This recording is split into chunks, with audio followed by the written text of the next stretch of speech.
له کلونو وروسته د افغان ملي بانک ماڼۍ د رغېدو درېدلې چارې نن بیرته پیل شوې.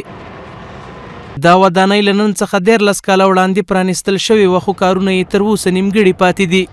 د افغان ملي بانک ماڼۍ چې کلونه یې د رغېدو چارې په ټپه درېدلې وې، نن د یو لړ مراسمو په ترڅ کې د یادې ماڼۍ د بیا رغېدو پرانیسته ترسره شوه، چې د یادې ماڼۍ د رغېدو چارې به د ملي پراختیا شرکت له لوري پر مخ وړل کیږي. په پرانیست غونډه کې د کابل ولایت د ښار او کور جوړونې ریاست رئیس میرویس ارغندیوال وویل یاده ودانۍ څه د باندې 2 میلیارده افغانیو په ارزښت په 13 منزلونو کې ډیزاین شوې، چې له ډلې 3 منزله تجارتي او 10 منزله یې رهایشي دي. د پروژې ټوله بودیجه تقریبا د 2 میلیارد افغانیو په حدود کې ده، چې دا بودیجه د ملي بانک لخوا نه تمویل کیږي او دا پروژه به د انکشاف ملي شرکت لخوا نه تطبیق کیږي. یعنی په دې معنی چې هم پیسې مو خپلې دي او هم به کار له خیر سره خپله کوو. همدارنګه ارغندیوال زیاته کړه دغه ودانۍ به د 1405 کال د ثور د میاشتې په 13 نیټه ګټې اخیستنې ته وسپارل شي. دا پروژه امید ده چې په 1405 کال کې له خیر سره د ثور د میاشتې په 13 تاریخ باندې ختم شي.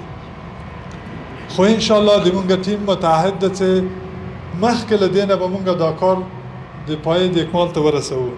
په ورته مهال د ملي پراختیا شرکت مالی او اداري مرستیال مولوي عبدالولي عادل وویل د اسلامي امارت ټول مسؤلین هڅه کوي چې په هیواد کې ملي پروژې په کار واچوي، ترڅو هیوادوالو ته د کار زمینه برابرولو ترڅنګ د هیواد د پرمختګ لامل وګرځي.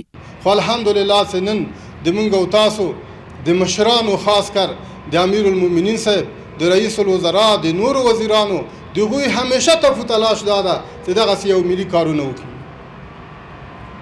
اوس الحمدلله دا کار شروع. د افغان ملي بانک رئیس ډاکټر شاکر جلالی د ملي پراختیا شرکت له مسؤلینو غوښتنه وکړه چې د یادې ماڼۍ د رغېدو په چارو کې د له پوره شفافیت څخه کار واخلي. په وینا یې دا ډول ملي پروژې د تاریخ په پاڼو کې لیکل کیږي. دلته ښه د خانه‌سازۍ رئیس صاحب استاد میرویس ارغندیوال، جناب مولوي صاحب د انکشاف ملي معاون، زه له دوی دا هیله لرم، دا توقع لرم چې څونه اخلاص چې لري خپل هغه ټول اخلاص دې پروژې ته خاص کړي.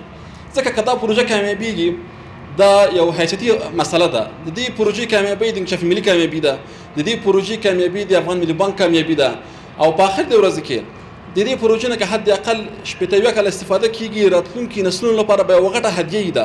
دا په داسې حال کې ده چې تېره اونۍ څه باندې د 4 میلیارده افغانیو په ارزښت د جمهوریت روغتون د بیا جوړېدو پرانیسته ترسره شوه، چې د جوړېدو چارې به د ملي پراختیا شرکت له لوري پر مخ وړل کیږي.